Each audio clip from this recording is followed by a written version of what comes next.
My daughter forced me to sell my late mom's heirloom for her tuition, and when I refused, she praised my husband's mistress, so I let karma fall on her.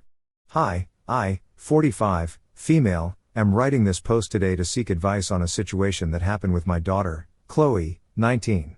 The problem is pretty messy, so I'll begin with some background to make things clear. I had my daughter, Chloe, when I was 26 with my then husband. We'll call him Stan. Stan and I had met in college and got married when we graduated. He belonged to a business family who was comfortable, to say the least.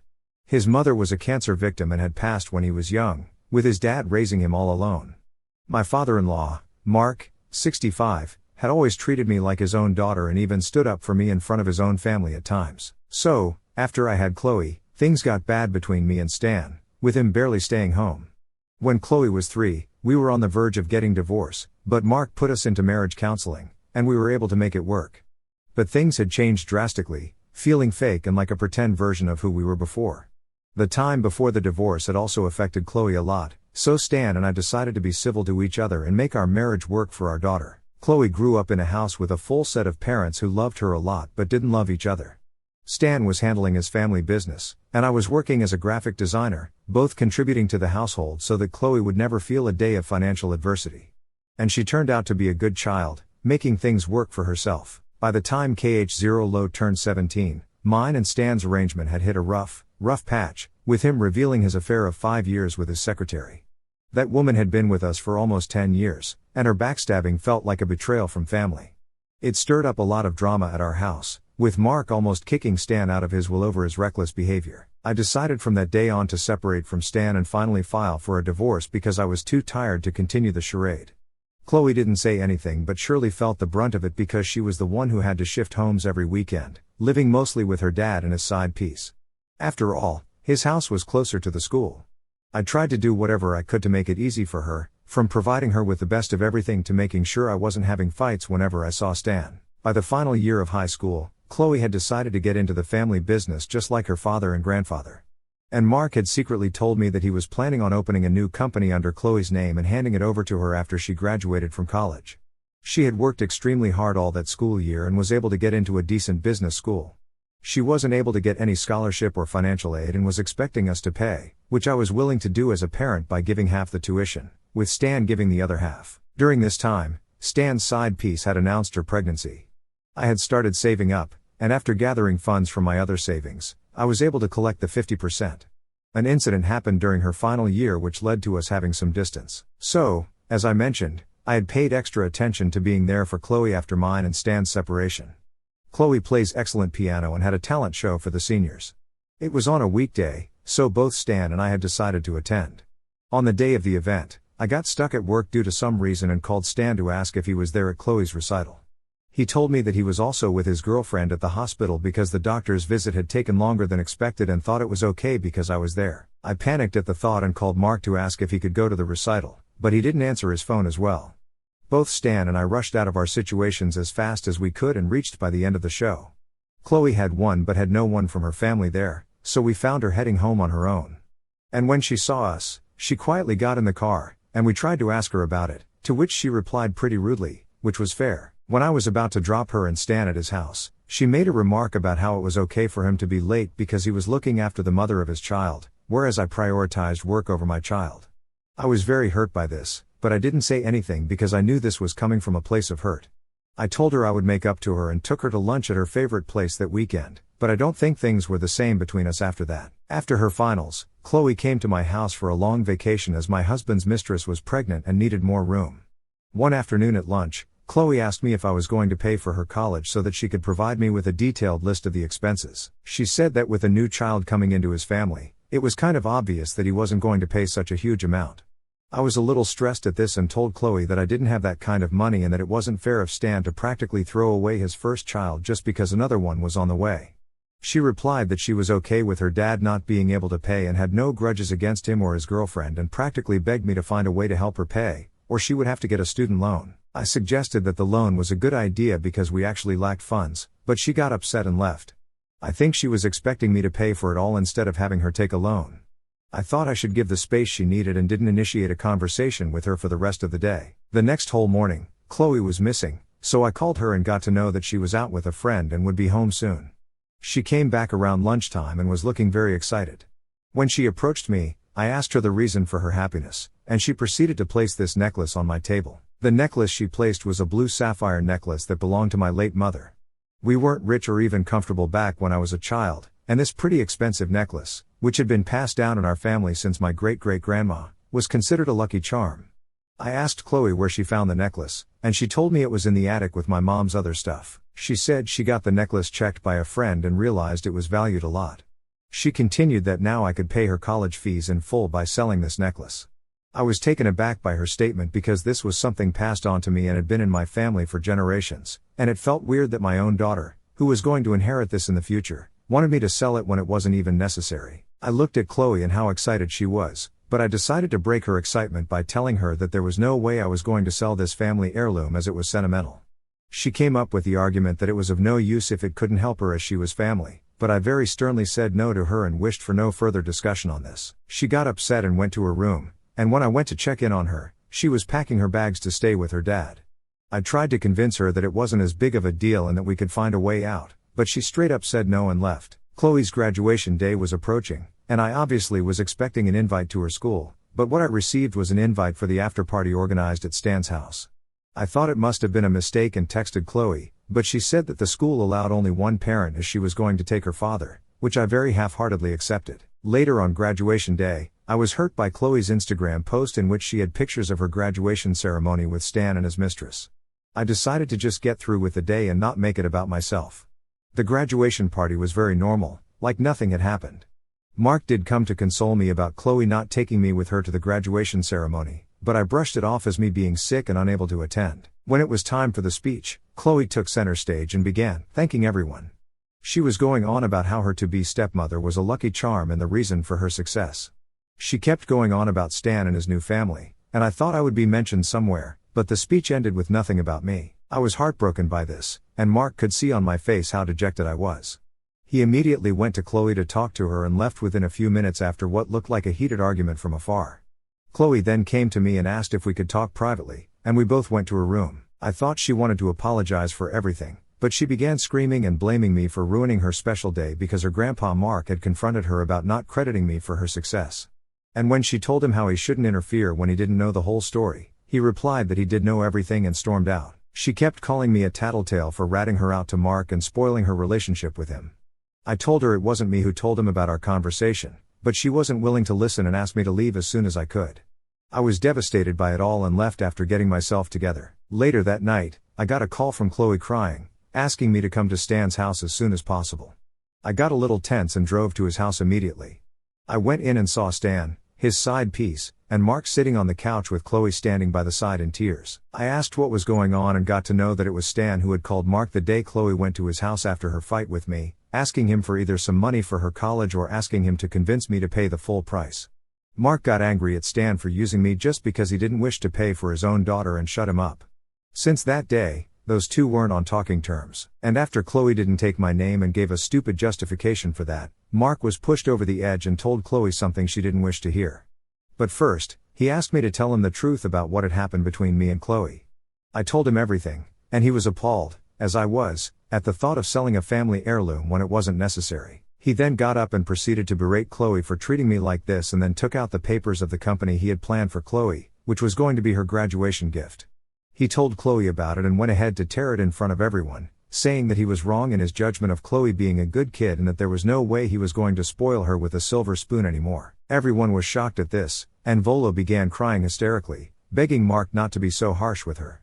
Mark turned to me and asked me not to give Chloe the money I had saved for her college as she needed a reality check after being such an entitled brat and left without listening to anyone. Chloe then began begging me to convince Mark to give her back the future company, while Stan and his side piece kept blaming me for causing this mess. Everything was too much to take for me, so I told Chloe I would think about it and left to go back to my home. It is now the next morning, and my phone is bombarding with texts from Stan and Chloe asking me to talk to Mark and make things right. I'm pretty stressed, and I'm thinking of calling Mark for dinner tonight to discuss the issue, but still don't feel it was my fault. So, am I the a-hole for not selling my family heirloom for my daughter's college money and maybe ruining her future? Update 1. Hi, first I would like to answer some questions asked regarding the original post. Why couldn't Mark pay for Chloe's education? Even though Mark is a rich person, He still believes that people should work and earn their position, so he wasn't willing to pay for Chloe's education per se but was fine with giving her the company after she had a degree. Stan wasn't as rich as his dad but was comfortable, as I mentioned, but he was saving his money for his new child and family. About the relationship between Chloe and her future stepmother, Stan's girlfriend, I don't like Stan's side piece because she had done wrong to me, but she has always been nice and kind to Chloe so far. Chloe didn't like her early on when Stan and I had decided to divorce, but over the last few years, both had bonded over a dysfunctional childhood with separated parents and had developed a mature step-parent-child relationship. I didn't realize how far the extent of their relationship was until now. Coming back to the actual update. So, at dinner, I talked to Mark about whatever had gone down and whether such a huge punishment of him not giving Chloe the company, as well as me not paying for her, was fair. Mark made it very clear that there was no way Chloe would have appreciated any of it, and it showed in her behavior at the party. He was disappointed because not only was she acting like she deserved it all, but also didn't even show a tiny bit of intention to make it on her own. He made me realize that I was free to give her the money I had saved for her but shouldn't expect the same from him and should not complain in the future just in case Chloe chose to abandon me for her new family. Mark assured me that it wasn't my fault and left. After he left, I called Chloe and let her know that her grandpa wasn't willing to give her a role in the company unless she made something of herself. She freaked out on hearing this and began cursing me yet again, blaming me for everything that went wrong. It got so out of hand that Stan had to snatch the phone from her to make her stop. The behavior on this phone has now led me to rethink my decision to pay half of her college. I got to hear from Mark the next day that he was yet again involved in a huge argument with Stan, who was blaming both Mark and me for making Chloe miserable and treating her so unfairly. Mark, being the bold man he is, reminded Stan that he could pay for his daughter as well but was the real abandoner in the situation. Mark made sure to remind him that he was still a part of the company that Mark headed and could be fired if his stupid blame games didn't stop. Stan shut up pretty quickly after this and barely defended Chloe. Even his mistress tried to convince Mark under the guise of how families should be treated, but Mark asked her to pay for Chloe instead, which she instantly refused to do because she wasn't as well off. I did try to call Chloe after our last chat to check if she was okay, but apparently I've been blocked from calls and on all social media. So now, I think it makes sense that I don't pay for her college anymore. Update 2. So, it has been a week since the last update, and things have been quiet. I still do feel guilty about not helping my own daughter with her education, but also realize that giving in to her demands would just mean enabling that behavior. So, I'm still pretty stuck on not helping her financially. This update is about what happened after. As mentioned before, Chloe was in shambles knowing that she would have to take a student loan and was most probably not going to be a part of the family business. I hear that Stan's girlfriend has been her rock during all of this, and as much as I don't like that girl, I'm relieved by the fact that Chloe has someone for emotional support. Mark, after a few days, was also pretty bummed about losing his granddaughter over money and decided life was too short to hold grudges. He still wasn't going to help her financially or in any way but wanted to have a talk with her to explain what went wrong and how to fix things for the future with him and me. KH0 Low agreed to meet him, and they met for lunch, but it didn't go as planned. They talked for a while, and things were going smoothly until Mark asked Chloe about why she didn't invite me to her graduation ceremony. Chloe, at this point in an attempt to persuade her grandpa, made up a whole story about how she had begged me to pay half her tuition and asked about the necklace to make things easy on me, but I instead abused her for being so entitled. She said that after all that, she still invited me to graduation, but I decided to decline the invitation and now was acting like the victim in the situation. Mark is a smart man. He listened to her but decided to cross-check with me later, which is why I know this story. When Mark asked me about declining the invitation, I broke down thinking how far Chloe had gone just to berate me. I told him the truth and also showed him the chats, which Chloe must have forgotten about before lying, making it extremely clear that I wasn't invited to her graduation deliberately. Mark was extremely disappointed at this and called Chloe to let her know that they wouldn't be having a relationship from now on until she stopped her habit of being deceitful. I also decided to text her from Mark's number that I wanted to be in no contact with an ungrateful child like her. I did get a few texts from Stan's girlfriend calling me names for abandoning my own daughter and ruining her relationship with her family, but I simply blocked her because I know she isn't worth my time. Update 3. I didn't think things would escalate to this level, and I would have to write an update this soon. So, after closed conversation with Mark, she realized that the only way to get sympathy in this situation was to come up with a false narrative and spread it. So, she used her TikTok account and posted a few videos about how I was a toxic mom, manipulating a lot of situations that had happened since her childhood, making me the villain. She also went as far as to say inappropriate things about my relationship with Mark. I am not on new social media, so I got wind of the situation from a colleague of mine who was following my daughter. All the limits were crossed at this point, so I decided to inform Mark about it and wrote an email to Stan, his girlfriend, and Chloe stating that if they don't remove the video as soon as possible, I would sue them for defamation. My colleague assured me that I had nothing to worry about because the post barely had any views. Mark, upon realizing what had gone down, decided to send an email similar to mine to Chloe. Later that evening, I got a call from a distant relative of mine asking me about my situation with Chloe and technically blaming me for not keeping my daughter safe. I asked her how she knew about it, and that's when I got to know that the TikTok had gone viral in our community. I decided to install the app to see what people have been talking about, and my reputation was being torn apart in the comments, with Chloe liking the vile ones. My phone and email were also bombarded with hate messages from some people I knew and some random people. I couldn't believe how vile my own child was and decided to sue her and Stan after all, but not before posting my side of the story. I did post a few videos I made telling my side of the story with proof, and it garnered a lot more attention than I had expected. People on the internet were now siding with me, and because of all the hate being redirected towards her, Chloe thought it was best to message me asking me to sort things out in person and remove the posts. I got angry at her assumption that I was going to follow her command and told her to tell Stan to meet me the next day at his father's office. Mark and I had talked during all of this and decided that we would be suing Chloe and Stan as her guardian for defamation because we had suffered enough, and all this negative attention was also affecting Mark's business. The next day, Stan showed up with Chloe at Mark's office. Mark had his lawyer beside him and told Stan and Chloe that they were going to sue them both for defamation. Chloe freaked out at the prospect of actually going to court over her petty videos and immediately deleted the TikToks she had posted in hopes of deleting evidence. But when Mark showed her the screen recordings of the video, she began shedding crocodile tears, asking him not to do this and spoil her future. Stan even tried to guilt-shame me into taking back the case, but I asked him not to interfere now when he didn't stop the fiasco in the first place. So, since the last time, a lot went down, especially with Chloe. Since all of this happened right before a long weekend, we decided to file the case the following Monday. On Saturday, I got a call from Mark asking me to come to Stan's house immediately. I rushed there, and what had happened was nothing short of appalling. So, after we had told both Stan and Chloe about the case, they both came back home and got into a heated argument. This led to Stan's girlfriend's health being affected, and she was rushed to the hospital due to shortness of breath. She and the child were safe, and after the checkup, she came back home. Chloe felt guilty for putting her health at risk, so she tried to apologize to her but instead got into a very nasty fight with her. Stan's girlfriend asked Chloe to give her some space, but Chloe wanted to hear that her apology was accepted and kept bugging Stan's girlfriend. This led to her obviously being extremely annoyed, and things escalated before Stan could intervene. The fight got physical, with Chloe pushing Stan's girlfriend in anger, but fortunately, Stan took the fall. On realizing what she had done, Chloe ran to her room crying. She came down a few hours later and was surprised to see us all sitting there.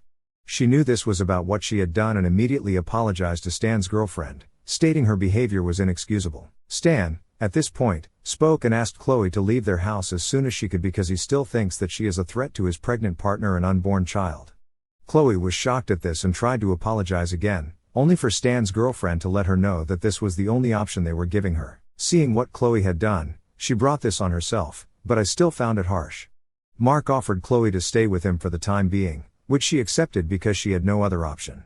After Chloe left to pack her bags, Stan began crying and asked his dad to take back the case we were planning to file. He mentioned that he didn't wish to get into the legal mess at such a crucial point in his life and would like to disassociate from Chloe if that's the cost of his freedom. Well, I tell you, everyone in the room had their jaw touching the floor, and I'm not lying. I understood that Chloe wasn't perfect and, to be fair, wasn't even a decent human at this point, but there was no way Stan was doing anyone any favors by going no contact with one of his children for the sake of another who wasn't even born yet. Both Mark and I looked at each other in shock and expected Stan's girlfriend to say something. All she said was that none of it was their fault and she agreed with Stan to the fullest. As cruel as Chloe was, this was still too petty coming from her father. Mark didn't respond to Stan after this and left with Chloe once she came down, and I followed. The next day, I got an apology message from Mark's number. It was Chloe. She said that her grandpa had told her everything about how her dad wanted to disown her and that she realized too late that I was the only parent who solely cared about her. I didn't directly forgive her but asked her to take care. That evening, I called Mark, and we both came to the conclusion that the defamation case on Chloe right now wasn't a good idea. She was already going through a lot and clearly needed help. We decided to let Chloe go on one condition, that she put forth a public apology on all social media platforms for smearing me, to which she agreed in an instant. In the post, she also declared that she was going no contact with her father and his girlfriend. Stan, on realizing that the case had been dropped, tried calling Chloe in hopes of apologizing for mentioning the idea of disowning her, but Chloe, instead of tolerating him, let all her anger out and told him what was what, from him cheating on me to him abandoning her. He had nothing to say after that, and the relationship was over. Chloe had taken a student loan and had decided to work on everything by herself. She did drop by my house before leaving and profusely apologized for whatever had gone down. I forgave her, but I also made it clear that our relationship needed a lot of work, so I wished for distance, to which she agreed. As of now, Chloe has found a job near her college campus and is also going to therapy for her mental health issues. I haven't been in touch with her much but plan on inviting her on holidays. Mark also seldom talks to her, whereas Stan and his new family seem to be doing well, although he has mentioned to his dad that he regrets cutting his daughter off on bad terms.